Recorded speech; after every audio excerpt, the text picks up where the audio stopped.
Buenas tardes, mi nombre es Silvia Alejandra Estrada y yo les voy a abarcar los temas de organización de la célula y estructura de la célula. Organización de la célula. Sus dos partes fundamentales son el núcleo y citoplasma, separados por una membrana nuclear. La célula está compuesta por protoplasmas, agua, electrolitos, proteínas, lípidos e hidratos de carbono. Su estructura física está organizada por orgánulos intracelulares. Estas estructuras membranosas están compuestas por lípidos y proteínas, las cuales son la membrana celular, membrana nuclear, membrana del retículo endoplásmico, membrana de la mitocondria, lisosomas y aparato de Golgi. La membrana celular es una bicapa lipídica que impide la penetración de sustancias hidrosolubles, donde uno de sus extremos es hidrófilo, soluble en agua, y el otro es hidrófobo, soluble en grasa. Las proteínas son integrales o periféricas. Citoplasma y sus orgánulos. El citoplasma contiene el líquido gelatinoso denominado citosol.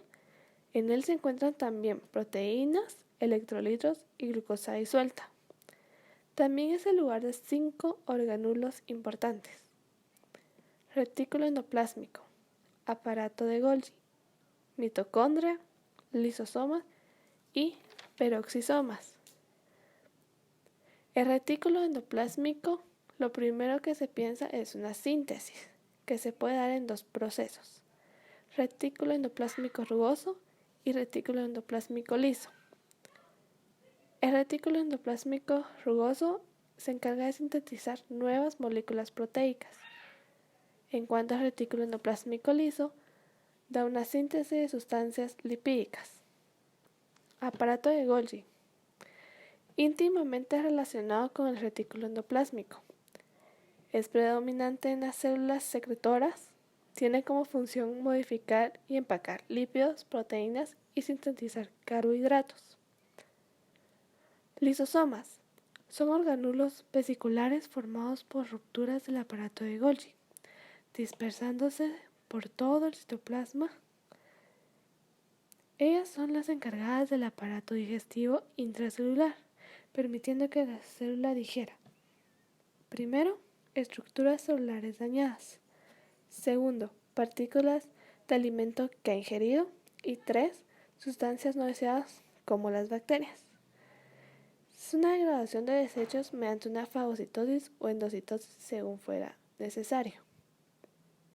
Buenas tardes, yo soy César Cortés y les voy a hablar respecto a núcleos, mitocondrias, peroxisomas y citoesqueleto. Los peroxisomas son físicamente similares a los lisosomas, difiriendo en dos aspectos muy importantes. El primero es que están formados por autorreplicación, por lo tanto no proceden del aparato de Golgi. El segundo es que contienen enzimas oxidasas en lugar de hidrolasas. Por lo tanto, varias de estas oxidasas son capaces de combinar el oxígeno con los iones hidrógenos para formar peróxido de hidrógeno. Estas actúan junto con una catalasa para oxidar muchas sustancias que de lo contrario serían venenosas para la célula.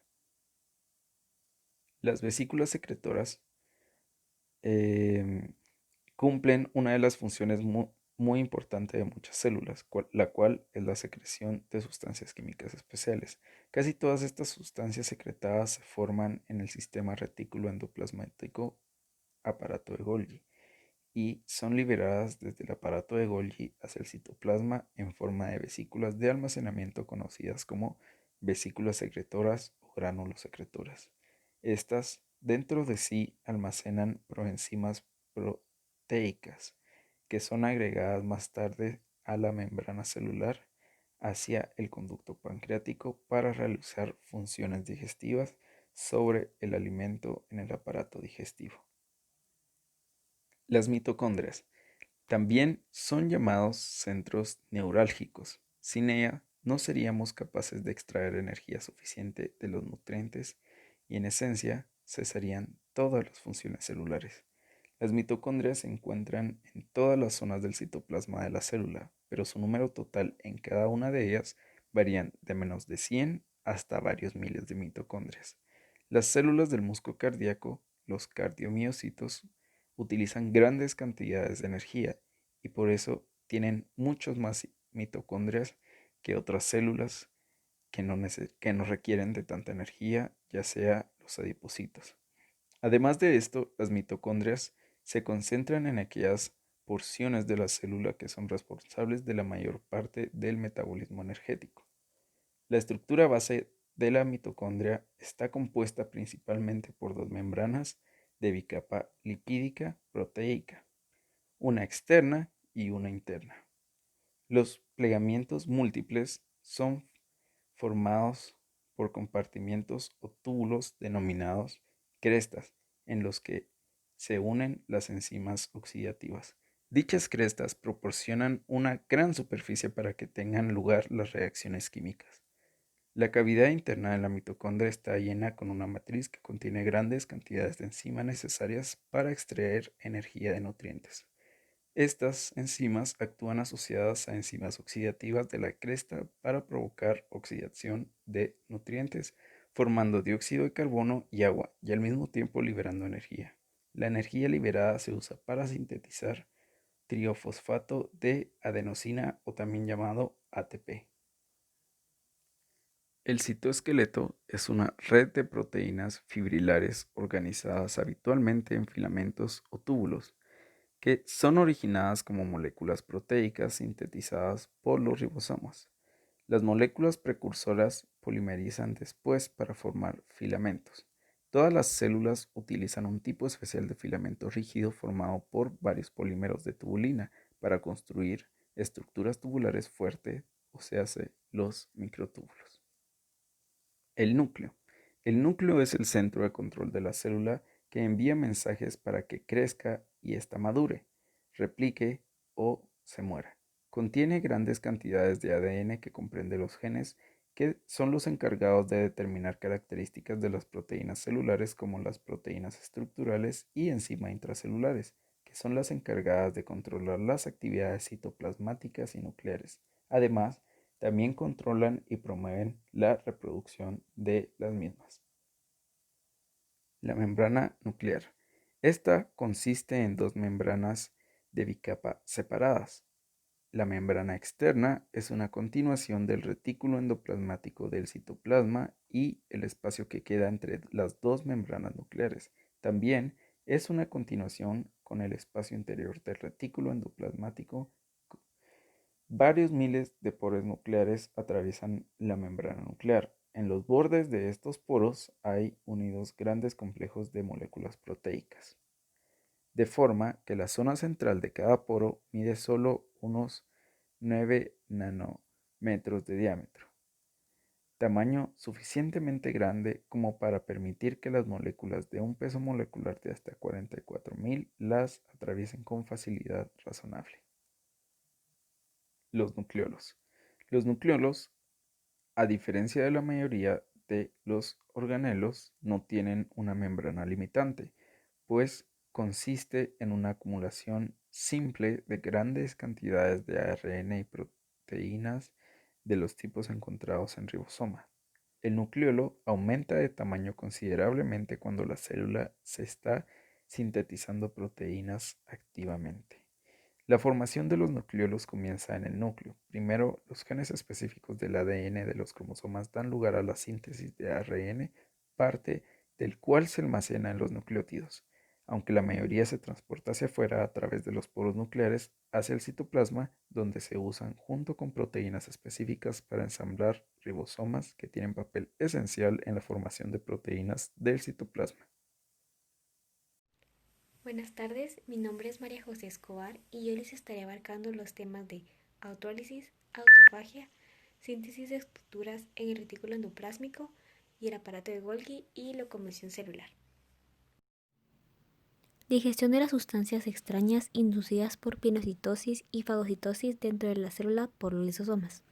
Casi inmediatamente después que aparece una vesícula de pinocitosis o fagocitosis dentro de una célula, Se unen a ella uno o más lisosomas, que vacían sus hidrolasas ácidas dentro de ella, y esto forma la vesícula digestiva dentro del citoplasma, en la que las hidrolasas comienzan a hidrolizar las proteínas, los hidratos de carbono, los lípidos y otras sustancias. Los productos de la digestión son moléculas pequeñas de aminoácidos, glucosa y fosfatos. Lo que queda de la vesícula digestiva se le denomina cuerpo residual. Esta representa las sustancias indigestibles. En la mayoría de los casos, el cuerpo residual se excreta finamente a través de la membrana celular en el proceso llamado exocitosis, que es lo contrario a la endocitosis.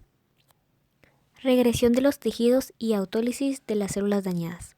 Otro papel importante de los lisosomas es eliminar las células o porciones de las células dañadas en los tejidos. El daño que puede causar el frío, el calor, los productos químicos, el traumatismo puede inducir a la rotura de lisosomas. Las hidrolasas liberadas comienzan a digerir las sustancias orgánicas circundantes. Si el daño es pequeño, solo se elimina la porción de la célula y es reparada. Si el daño es más importante, se digiere toda la célula, a lo que se le denomina autólisis. De esta manera se elimina toda la célula y se forma una nueva. Los lisosomas también contienen sustancias bactericidas que pueden matar a las bacterias fagocitadas antes de que provoquen daño. Estas células son la lisozima, que devuelve la membrana celular bacteriana. 2. La lisoferina, que se une al hierro y a otras sustancias antes de que pueda promover el crecimiento bacteriano. Y 3. Un medio ácido con un pH de 5 que activa las hidrolasas e inactiva los sistemas metabólicos bacterianos. Reciclado de los orgánulos celulares o autofagia. Los lisosomas desempeñan un papel fundamental en el proceso de autofagia, que literalmente significa comerse a sí mismo. Este es un proceso de limpieza según el cual los orgánulos y los grandes agregados proteicos obsoletos se degradan y se reciclan. Esta también contribuye a la renovación rutinaria de los componentes citoplásmicos y en un mecanismo clave para el desarrollo tisular, para la supervivencia celular, en la que las situaciones de escasez de nutrientes y para el mantenimiento de la homeostasis.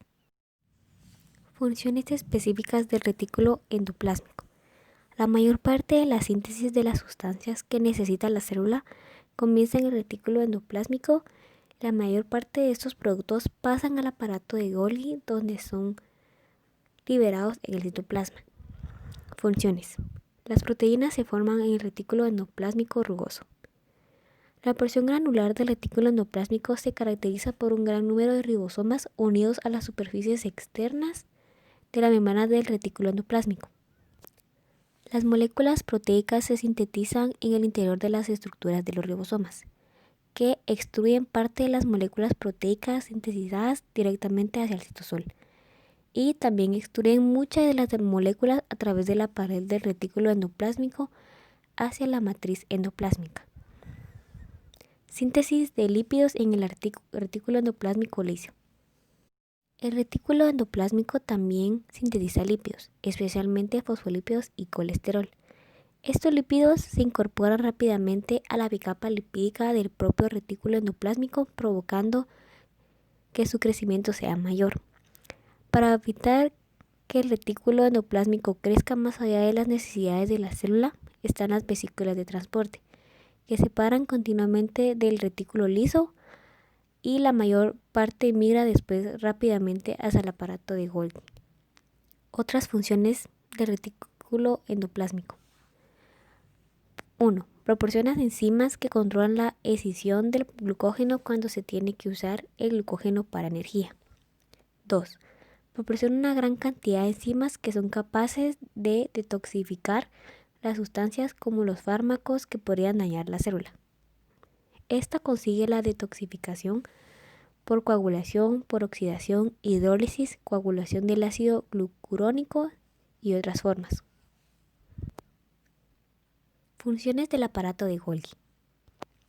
Aunque una función importante del aparato de Golgi consiste en procesar todavía más las sustancias que han formado en el retículo endoplásmico, también tiene la capacidad de sintetizar ciertos hidratos de carbono que no se pueden formar en el retículo endoplásmico, lo que es especialmente cierto para la formación de los grandes polímeros de sacáridos que se unen a las cantidades pequeñas de proteínas, como por ejemplo el ácido hialurónico y el sulfato de codroitina. Estos dos poseen funciones como son los principales componentes de los proteoglucanos segregados en el moco y en las secreciones glandulares. Son los componentes principales de las sustancias fundamentales, actuando como rellenos entre las fibras de colágeno y las células. Son los componentes principales de la matriz orgánica en el cartílago y en el hueso. Y son importantes en numerosas actividades celulares como la migración y la proliferación. La mitocondria extrae energía de los nutrientes. Las sustancias principales a partir de las cuales las células extraen energía son los alimentos, que reaccionan químicamente con el oxígeno, los hidratos de carbono, las grasas y las proteínas. En el cuerpo humano, esencialmente todos los hidratos de carbono se convierten en glucosa, en el aparato digestivo y en el hígado, antes de que se almacenen las demás células del organismo. Al igual que las proteínas se convierten en aminoácidos y las grasas en ácidos grasos. Dentro de la célula, los alimentos reaccionan químicamente con el oxígeno bajo la influencia de los enzimas que controlan las reacciones y canalizan la energía liberada en la dirección adecuada. ATP. Características funcionales. El ATP es un nucleótido compuesto por la base nitrogenada adenina, el azúcar pentosa, ribosa, 3 radicales de fosfato. Cuando el ATP libera su energía, se separa un radical del ácido fosfórico y se forma el difosfato de adenosina, o ADP. Para poder reconstruir el ATP celular conforme se consume, la energía derivada de los nutrientes celulares hace que el ADP y el ácido fosfórico se combinen para formar una nueva molécula de ATP, y todo el proceso se repite una y otra vez. El ATP siempre está disponible para liberar su energía rápidamente y casi explosivamente, siempre que la célula lo necesite. Para sustituir el ATP se ha usado la célula, se producen reacciones químicas mucho más lentas que inciden en los hidratos de carbono, las grasas y las proteínas, y usa la energía derivada de estos procesos para formar nuevo ATP. Más del 95% de este ATP se forma en la mitocondria, por lo que la mitocondria se conoce como el centro neurológico de la célula. Locomoción de las células. El tipo más evidente de movimiento que se produce en el organismo es el de los miocitos en el músculo esquelético, cardíaco y liso, que constituye casi el 50% de toda la masa del organismo. En otras células se producen otros tipos de movimiento, el amebiano y el ciliar. Movimiento amebiano. El movimiento amebiano es el movimiento de toda la célula en relación con su entorno, con el movimiento de los leucocitos a través de los tejidos. Recibe su nombre por el movimiento de las amebas que han proporcionado una herramienta excelente para el estudio del fenómeno. Este movimiento comienza con la protrusión de un pseudópodo desde el extremo de la célula. Este pseudópodo se proyecta lejos de la célula y se asegura parcialmente en una zona nueva. Luego tira el resto de la célula hacia él. La membrana de este extremo de la célula se extrae en movimiento continuamente hacia adelante y la membrana del extremo izquierdo de la célula se desplaza después a medida que la célula se mueve. Las células más frecuentes que muestran movimiento amebiano en el cuerpo humano son los leucocitos, cuando salen de la sangre hacia los tejidos para formar macrófagos tisulares. Incluso otros tipos de células también pueden moverse con un movimiento amebiano en determinadas circunstancias. Control del movimiento amebiano, quimiotaxia. La quimiotaxia es el iniciador más importante del movimiento amebiano. En este proceso se produce como consecuencia de la aparición de determinadas sustancias en el tejido. Cualquier sustancia que provoque la quimiotaxia se conoce como sustancia quimiotáctica, y la mayoría de las células que utilizan movimientos amebianos se desplazan hacia el origen de las células quimiotácticas, es decir, desde una zona de concentración más baja a una más alta, la quimiotaxia positiva, mientras que otras se alejan del origen o quimiotaxia negativa. Cilios y movimientos ciliares. El movimiento ciliar es un movimiento a modo de látigo de los hilos que se encuentran en la superficie de las células. Este movimiento existe principalmente en solo dos lugares del cuerpo humano, en las superficies de las vías aéreas y en la superficie interna de las trompas uterinas del aparato reproductor. El movimiento de látigo de los hilos de la cavidad nasal y las vías aéreas baja hace que una capa de moco se desplace a una velocidad aproximadamente de 1 centímetro por minuto hacia la faringe, con lo que el moco y las partículas han quedado atrapadas en el moco de estos conducidos se ha limpiado continuamente. En las trompas uterinas, los cilios provocan un movimiento lento de líquido desde el orificio de la trompa hacia la cavidad uterina y este movimiento de líquido transporta el óvulo desde el ovario al útero. El cilio tiene aspecto de un pelo recto o curvo con una punta afilada que se proyecta de 2 a 4 micromilímetros desde la superficie de la célula. El cilio está cubierto por una protrusión de la membrana celular y se apoya en 11 microtúbulos, 9 túbulos dobles situados en la periferia del cilio y 2 túbulos sencillos hacia el centro. El cilio se desplaza hacia adelante con un movimiento rápido como un golpe de un látigo, con una frecuencia de 10 a 20 veces por segundo, doblándose bruscamente en el punto en el que se proyecta desde la superficie de la célula.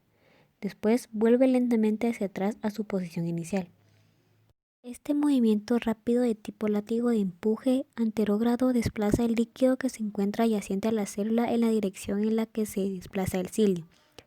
Este movimiento lento de arrastre en dirección retrógrada no tiene prácticamente efecto sobre el movimiento del líquido, por lo que el líquido es propulsado continuamente en la dirección del movimiento rápido anterógrado. Mecanismo del movimiento ciliar. Aunque no se conoce los aspectos del movimiento ciliar, sí se conoce los siguientes elementos. Los 9 túbulos dobles y los 2 túbulos sencillos están unidos entre sí mediante un complejo de enlaces reticulares proteicos. Incluso después de eliminar la membrana y destruir los demás elementos del cilio, además del axonema, el cilio aún puede batir las condiciones adecuadas. Y por último, existen dos condiciones necesarias para que el batido del axonema continúe después de eliminar las demás estructuras del cilio. 1. La disponibilidad de ATP y 2. Las condiciones iónicas apropiadas, en especial las concentraciones apropiadas de magnesio y calcio. Gracias.